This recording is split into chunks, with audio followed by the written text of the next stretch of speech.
ওই ডোনাল্ড ট্রাম্পও টাকা নিয়েছে ইহুদির কাছে, কমলা হ্যারিসও টাকা নিয়েছে ইহুদির কাছে। ডোনাল্ড ট্রাম্পও মিডিয়া ব্যবহার করেছে ইহুদির, আর কমলা হ্যারিসও মিডিয়া ব্যবহার করেছে ইহুদির। তাহলে ইহুদির দল লাগেনি, ইহুদির রাজনীতি করা লাগেনি। ইহুদি কি করেছে? শক্তিশালী অর্থনৈতিক প্রতিষ্ঠান তৈরি করেছে। আমেরিকার সবচেয়ে শক্তিশালী অর্থনৈতিক প্রতিষ্ঠান ইহুদিদের, আমেরিকার সবচেয়ে শক্তিশালী মিডিয়া ইহুদিদের। সুতরাং ও ক্ষমতায় না গিয়েও ক্ষমতায় আছে। গত ২০-২০০ বছর ক্ষমতায় ছিল, এখনো ক্ষমতায় আছে। ইহুদি বিরোধী কোনো আইন, কোনো কার্যক্রম আমেরিকায় হতে পারবে না, যেই ক্ষমতায় আসুক না। কেন? ও ইহুদির টাকা নিয়ে ক্ষমতায় গেছে, ইহুদির মিডিয়া ব্যবহার করে ক্ষমতায় গেছে। এই জন্য ইহুদিদের কাছে আমাদের এবং আপনাদের অনেক শিক্ষার আছে। তার মানে আমি ইহুদিদের প্রশংসা করছি এটা নয়। ইহুদিরা অভিশপ্ত, কিন্তু পৃথিবীর বাস্তবতা একমাত্র ইহুদিরাই জানে, মুসলমানেরা জানে আর ইহুদিরা জানে। কেন অভিশপ্ত সেটাও বলছি, আর কেন ইহুদিরা একমাত্র সত্য বাস্তবতা জানে সেটাও বলছি। এইটা বলে আমি বক্তব্যের শেষের দিকে চলে যাব। আপনাদের অধৈর্য আমি কামনা করছি না, প্লিজ কেউ উঠবেন না, হাঁটাহাঁটি করবেন না, যেভাবে আছেন সেভাবে বসে থাকেন। আপনি অধৈর্য হওয়ার আগে বক্তব্য শেষ করে দেবেন ইনশাআল্লাহ। তো ইহুদিরা কেন পৃথিবীর বাস্তবতা জানে আর কেন তারা অভিশপ্ত? আল্লাহ নিজে কোরআন মাজিদে বলেছে যে খ্রিস্টানরা হচ্ছে পথভ্রষ্ট, এরা কিচ্ছু জানে না। আপনি ইহুদিদেরকে না দেখলে পৃথিবীর কিছু দেখেননি। কেন কিছু দেখেননি? এখানকার একটা যুবক ছেলে যেমন বিড়ি সিগারেট মদ জুয়া আড্ডায় ব্যস্ত থাকে, এ উঠে গিয়ে যদি আর এক খ্রিস্টানের সাথে উঠা বসা করে, তো ওই খ্রিস্টানও মদ জুয়া আড্ডায় ব্যস্ত থাকে। সুতরাং এই পৃথিবীতে পার্থক্য করতে পারবে না। দেখবে সবাই তো আমার মতো, জাপান যাবে, কোরিয়া যাবে, হয়তো এতটুকু দেখতে পারে যে আমার চাইতে ওরা রোবোটিক মেশিনের মতো কাজ করতেছে, কিন্তু আর কোনো পার্থক্য দেখতে পাবে না। দেখবে রোবোটিক মেশিনের মতো কাজ করার পরে ওরাও ওই মদ জুয়া আড্ডা অবৈধ সম্পর্কে ব্যস্ত, আমিও মদ জুয়া আড্ডা অবৈধ সম্পর্কে ব্যস্ত। ও ধাক্কা খাবে কখন? ধাক্কা খাবে যদি কোনো ইহুদির সাথে কোনোদিন দেখা হয়, কোনো ইহুদি পরিবারের সাথে যদি কোনোদিন দেখা হয়, ধাক্কা খাবে, খেতে হবে। যেমন আপনাকে দুই একটা বলি, আমি নিজে বাস্তবে চোখে দেখে এসেছি, এই জন্য বলছি। আমরা মুসলমানেরা 2% দাড়ি রাখি না, ইহুদিরা 90% দাড়ি রাখি। 90% ইহুদি দাড়ি রাখে, এবং দাড়ি রাখার জন্য চুল পরিমাণ দ্বিধাও করে না যে দাড়ি রাখলে কে আমাকে জঙ্গি বলবে আর কে সন্ত্রাসী বলবে, আর ধারে কাছেও নাই। ওর দিন ওকে কট্টরভাবে মানতে হবে, এতে চুল পরিমাণ ছাড় দেওয়া যাবে না, নাহলে ও মরে যাবে, পরাধীন হয়ে যাবে, গোলাম হয়ে যাবে, দাস হয়ে যাবে। অতএব মরবে কিন্তু দিনে চুল পরিমাণ ছাড় দেবে। ও দিনের ওপর কট্টর কত ইহুদিরা, তার একটা উদাহরণ দেয় আপনাকে। এমন কোনো ইহুদি রেস্টুরেন্ট পাবেন না যে ইহুদি রেস্টুরেন্টে ইহুদি হুজুরকে চাকরি দিয়ে রাখা নাই। যেমন আপনার এলাকায় গ্রামগঞ্জে রেস্টুরেন্ট আছে, তো যে পরাঠা তৈরি করবে তার জন্য লোক আছে, চুলা জাল দিবে তার জন্য লোক আছে, থালি বাসন ধুবে তার জন্য লোক আছে। তো প্রত্যেকটা ইহুদি রেস্টুরেন্টে খালি একজন হুজুর আছে, আর কোনো কাজ নাই। ও থালি বাসনও ধুবে না, ও হচ্ছে ওই পেঁয়াজ মরিচও কাটবে না। ওই ইহুদি হুজুরের চাকরি হচ্ছে খালি দেখবে হালাল হচ্ছে কিনা। কি বুঝলেন? দিনের বিষয়ে কতটা কট্টর ইহুদিরা, যে প্রত্যেকটা ইহুদি রেস্টুরেন্টে একজন ইহুদি হুজুরকে চাকরি দেওয়া আছে, ইহুদি রাবাইকে চাকরি দেওয়া আছে। সে বসে থেকে, চেয়ারে বসে থেকে খালি দেখবে রান্নার প্রসেস হালাল আছে কিনা। প্রথম চুলাটা হুজুর জ্বালিয়ে দিবে, ডিম ভেঙে দিবে হুজুর, মুরগি জবাই করে দিবে হুজুর, সকল প্রসেস হালাল অনুযায়ী হচ্ছে কিনা তা পর্যবেক্ষণ করবে হুজুর। এর বাইরে হুজুরের কোনো কাজ নাই। শুধু এই একটা কাজের জন্য প্রত্যেকটা রেস্টুরেন্টে বেতনভুক্ত ইহুদি রাবাই আছে। তাহলে ওর দিনের প্রতিও কত কট্টর হতে পারে, আপনি কল্পনা করতে পারবেন না কত কট্টর হতে পারে। তাহলে আব্দুল্লাহ ভাই, ইহুদিদেরকে যে আল্লাহ অভিশপ্ত বলেছে, ইহুদিরা অভিশপ্ত কেন সেটাও বলছি। আমরা মুসলমানেরা সত্য জানি, ইহুদিরা সত্য জানে। পৃথিবীতে আর কেউ সত্য জানে না। পৃথিবীতে জাপান, কোরিয়া, চায়না, খ্রিস্টান এমনি পাগল। এদেরকে ইবলিস শয়তান পাগল বানিয়ে রেখেছে, উল্লু বানিয়ে রেখেছে। এরা হচ্ছে পশু প্রাণীর মতো, দুনিয়াতে এসেছে, খাবে দাবে চলে যাবে। ইহুদিরা সত্য জানে, মুসলমানেরা সত্য জানে। মুসলমানেরা সত্য জানে, পাশাপাশি মুসলমানেরা চায় এই সত্যটা পৃথিবীর সব মানুষ জানুক, আর এই সত্যের উপর পৃথিবীর সব মানুষ আমল করুক। আমি একজন মুসলমান হিসেবে জানি মদ খারাপ, জুয়া খারাপ, তো আমি চাই একজন হিন্দুর ছেলেও যেন মদ না খায়, জুয়া না খেলে। মানে আমি একজন হিন্দুর জন্য কল্যাণকামী, হিন্দুর ছেলেও যেন মদ না খায়, জুয়া না খেলে। এবার এই সত্যটা ইহুদি জানে, মদ খারাপ, জুয়া খারাপ, কিন্তু ইহুদি চায় যে আমার ছেলে মেয়েরা কোনোদিন মদ খাবে না, কোনোদিন জুয়া খেলবে না, আর সারা পৃথিবীর প্রত্যেকটা মানুষ যেন মাদকাসক্ত হয়, প্রত্যেকটা মানুষ যেন জুয়ার নেশায় আসক্ত হয়। তার জন্য কি করা লাগবে তা আমি করব। এই জন্য ওরা অভিশপ্ত। কেন তারা এটা করতে চায়? এই জন্য করতে চায় যে আপনি মানুষকে যদি গোলাম রাখতে চান, পৃথিবীর সব মানুষকে যদি গোলাম রাখতে চান, তাহলে এগুলো ছাড়া গোলাম রাখতে পারবেন না। আপনি এখানে থেকে উঠে গিয়ে আমার বক্তব্যকে রিচেক করবেন। আমি বলেছি আপনি পৃথিবীর কিছুই দেখেননি যদি ইহুদিদের না দেখেছেন। এখান থেকে উঠে গিয়ে আপনি ইউরোপে বসবাসরত কোনো প্রবাসীকে কল দিবেন, আমেরিকায় বসবাসরত কোনো প্রবাসীকে কল দিবেন। কল দিয়ে বলবেন যে তুমি কি কোনো ইহুদি ফ্যামিলিকে দেখেছো তোমার 15 বছরে 20 বছরে? যদি বলে হ্যাঁ দেখেছি, তখন আমি যা যা বলেছি তা চেক করবেন। আচ্ছা, ওই ইহুদি পরিবারের মুখে কি দাড়ি ছিল? হ্যাঁ বা না কি উত্তর দেয়। 2, ওকে জিজ্ঞেস করবেন ওই ইহুদি পরিবারের ছেলে মেয়ে কয়জন? এটা মা এবং বোনেরা শুনবেন।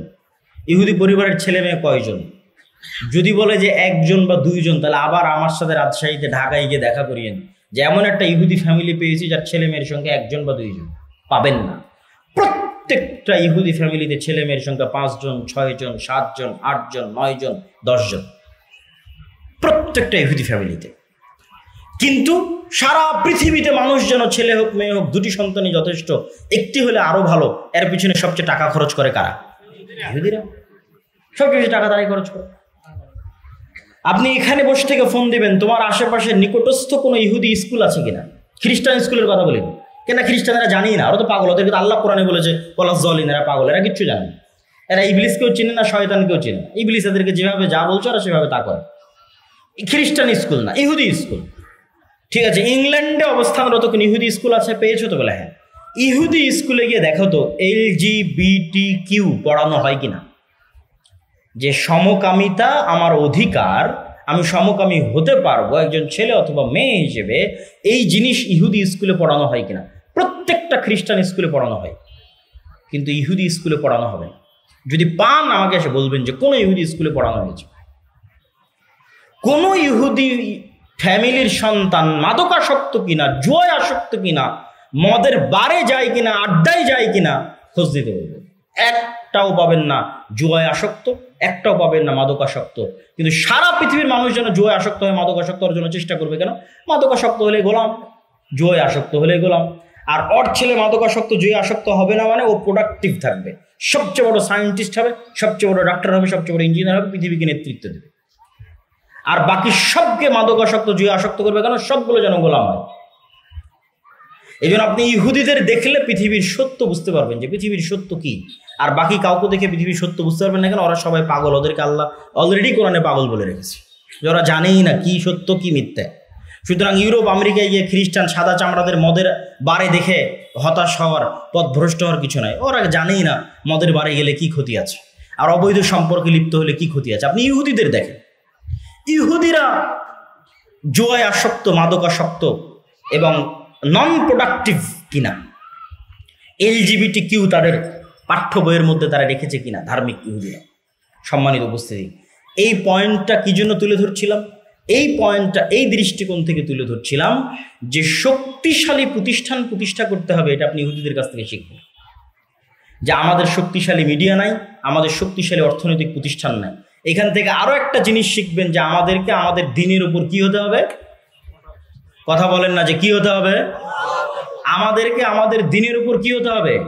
কট্টর হতে হবে। আমরা তো কলোনিয়াল মাইন্ড সেটআপ, এটা আমার বক্তব্যের আজকের শেষ পয়েন্ট। আমরা তো কলোনিয়াল মাইন্ড সেটআপ বহন করে বেড়াচ্ছি। 190 বছর ব্রিটিশদের গোলামি করছি। ওই 190 বছর ব্রিটিশদের গোলামি করার কারণে আমাদের রক্তের মধ্যে, আমাদের অজান্তে আমরা গোলামি বহন করছি। কিভাবে আমাদের অজান্তে আমাদের রক্তের মধ্যে গোলামি বহন করছি? আমি নিজেও এই বিষয়ে অবগত ছিলাম না। যখন ইংল্যান্ড ক্রস করে ফ্রান্স, ইতালি এবং স্পেন, এই 3টা দেশে গেছি, তো স্পেনের এমনও এয়ারপোর্ট পেয়েছি যে এয়ারপোর্টে এক্সিট শব্দটা পর্যন্ত ইংরেজিতে লেখা নাই। এতটা পরিমাণে স্প্যানিশরা, ইতালিয়ানরা, ফ্রান্সের মানুষেরা ইংরেজিকে ঘৃণা করে। আমার এটা ধারণা ছিল না যে ইংরেজি ভাষা জেনে পৃথিবীর কোনো দেশে আমি চলতে পারবো না, এটা অসম্ভব। প্রত্যেকটা দেশে চলতে পারবো, কিন্তু ইংরেজি ভাষা না জেনে যে ইউরোপেই চলতে পারবো না, এটা আমার জানা ছিল। তো ওরা জাতিগত হিসেবে কতটা আত্ম অহংকারী, কতটা আত্ম অহমিকা, কতটা স্বাধীন চেতা, ভিন্ন দেশের ভাষাই শিখবে না। আমি বলছি না যে ইংরেজি শিখতে হবে না, এটা বলছি না, কিন্তু আমরা যে নিজের অজান্তে ইংরেজি শিক্ষাকে গুরুত্ব দিয়ে ফেলছি, শিখছি, শিখতেও হবে, কিছু করার নাই, এটা আমাদের অজান্তে, আমাদের রক্তের মধ্যে থাকা 190 বছরে ব্রিটিশদের গোলামির কারণে। এটার আরো প্রমাণ নেবেন, আমাদের ক্লাসমেট ছিল মদিনা ইসলামী বিশ্ববিদ্যালয়ে, আফ্রিকান মুসলিম দেশ, ওদের সেকেন্ড ল্যাঙ্গুয়েজ ফরাসি। তো তোমার সেকেন্ড ল্যাঙ্গুয়েজ ফরাসি কেন? তো আমি যেমন ইংল্যান্ডের গোলাম ছিলাম, ও ছিল ফ্রান্সের গোলাম। তো ও ফ্রান্সের গোলাম ছিল, ওই জন্য ওর সেকেন্ড ল্যাঙ্গুয়েজ ফরাসি। আমি ইংল্যান্ডের গোলাম ছিলাম, আমার সেকেন্ড ল্যাঙ্গুয়েজ ইংরেজি। আপনি যখন একটা মানুষকে দেখেন যে ও প্যান্ট শার্ট পরে আছে, গলায় টাই আছে, আপনার যদি মনে হয় স্মার্ট, আর আমি মাথায় টুপি দিয়ে আছি, উনি জুব্বা পরে আছে, মাথায় টুপি দিয়ে আছে, ওকে যদি মনে হয় একটু আনস্মার্ট, এটা 190 বছরের গোলামির কারণে আপনার মনের মধ্যে নিজের অজান্তে আপনি বহন করতেছেন। এই যে আর্মি, পুলিশ ইত্যাদিতে প্রত্যেক দিন অফিসিয়াল নিয়ম হচ্ছে দাড়ি চাচতে হবে, অফিসিয়াল নিয়ম। কেন? এটা স্মার্টনেস। ওরা কোত্থেকে পেয়েছে বলেন? এই আর্মি পুলিশ দাড়ি চেছে জবে আসতে হবে, এই নিয়ম কোথায় থেকে পেয়েছে? এই আর্মি ছিল পাকিস্তান আর্মির খণ্ডিত অংশ, পাকিস্তান ছিল ইন্ডিয়ান আর্মির খণ্ডিত অংশ, ইন্ডিয়া ছিল ব্রিটিশ আর্মির খণ্ডিত অংশ। তাহলে ব্রিটিশ আর্মির তৈরি করা রুলস গোলামেরা বহন করতেছে। এই জন্য গোলামদের কাছে এখনো দাড়ি চাচতে, এটাই হচ্ছে স্মার্টনেস। এই জন্য তাকে দাড়ি চেষে অফিসে আসতে হবে। এরকম আরো অসংখ্য গোলামির কারণ আপনি খুঁজে বের করতে পারবেন, যা নিজের অজান্তে আপনি বহন করেন। ফলত আপনি যদি সামগ্রিকভাবে ইসলামের বিজয় দেখতে চান বাংলাদেশে, তাহলে আপনাকে দিনের উপরে কট্টর থেকে কট্টর হতে হবে। যত বেশি আপনি দিনের বিষয়ে কট্টর হবেন, বাংলাদেশ তত বেশি স্বাধীন আর শক্তিশালী হবে। কাদের কাছ থেকে শিখবেন? ইহুদির কাছ থেকে শিখবেন, হিন্দুর কাছ থেকে শিখবেন। ইহুদিরাও আর দিনের উপর কট্টর থেকে কট্টর। কেন? ও জানে যে আমি আমার দিনের উপর যত কঠোর হব, তত আমি শক্তিশালী, তত আমি স্বাধীন। আপনার পার্শ্ববর্তী দেশ ভারতেও হিন্দুরা তাদের দিনের উপর কট্টর থেকে কট্টর হচ্ছে, আরো কঠোর হচ্ছে, আরো কঠোর হচ্ছে। কেন? ওরা জানে যে আমরা আমার দিনের উপর যত বেশি কঠোর হব, আমরা তত বেশি স্বাধীন, তত বেশি শক্তিশালী হব।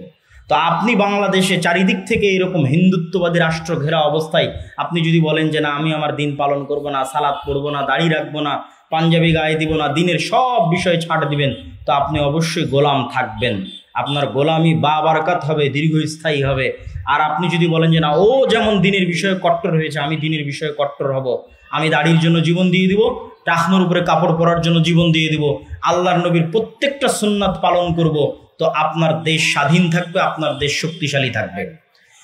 1 মিনিট বক্তব্যের সারমর্ম করে দিচ্ছি, আপনারা প্লিজ ধৈর্য হারা হয়েন না। আজকের যে বক্তব্য আলোচনা করলাম, এই বক্তব্যের সারমর্ম কি? এই বক্তব্যের সারমর্মের একটা অংশ পাবেন মাসিক আল ইতিসামের এই মাসের নভেম্বরে, আর একটা অংশ পাবেন ফিলিস্তিন, জেরুজালেমের এই যে বইটা নতুন বের হয়েছে, এই বইয়ে ইহুদিদের সম্পর্কে, তালেবান, আফগানিস্তান সব বিষয় বিস্তারিত পাবেন। সারমর্ম হচ্ছে ইসলামকে সামগ্রিকভাবে বিজয়ী করা দরকার না দরকার নয়? একটু জোরে বলেন, দরকার না দরকার নয়? দরকার। ইসলাম সামগ্রিকভাবে বিজয়ী হলে আমরা সবচেয়ে বড় উপকার কি পাবো? নাগরিক রাষ্ট্রীয় সুযোগ সুবিধা, ন্যায় বিচার, ন্যায় পরায়ণতা পাবো। প্রতিষ্ঠা করতে হলে কি কি লাগবে? 1, ব্যাপক দাওয়াতি কাজ লাগবে। 2, কি লাগবে বলেন? সমাজের মানুষের সাথে সম্পৃক্ত হতে হবে। 3, শক্তিশালী প্রতিষ্ঠান লাগবে। 4, কলোনিয়াল মাইন্ড সেটআপ থেকে বের হয়ে আসতে হবে, নিজের দিনের উপরে কট্টর হতে হবে। আল্লাহ সুবহানাহু ওয়া তাআলা আমাদেরকে তৌফিক দান করুক, আল্লাহুম্মা আমিন। প্রশ্ন উত্তর আছে আর ওই মাদ্রাসা থেকে কামসা ছেড়ে দাও। আচ্ছা, মাদ্রাসার জন্য সহযোগিতার জন্য আপনাদের মধ্যে যাবে, আপনারা একটু আপনাদের সহযোগিতার হাত। প্রশ্ন উত্তর আছে, অধৈর্য হবেন না, যারা বসবেন তারা বসে থাকেন। আর মাদ্রাসার পক্ষ থেকে গামছা নিয়ে আরো আগে যেতে হতো, আরো আগে বলতে বক্তব্যের শুরুর দিকে যেতে হতো, যখন মানুষ বসেছিল। এই তোমরা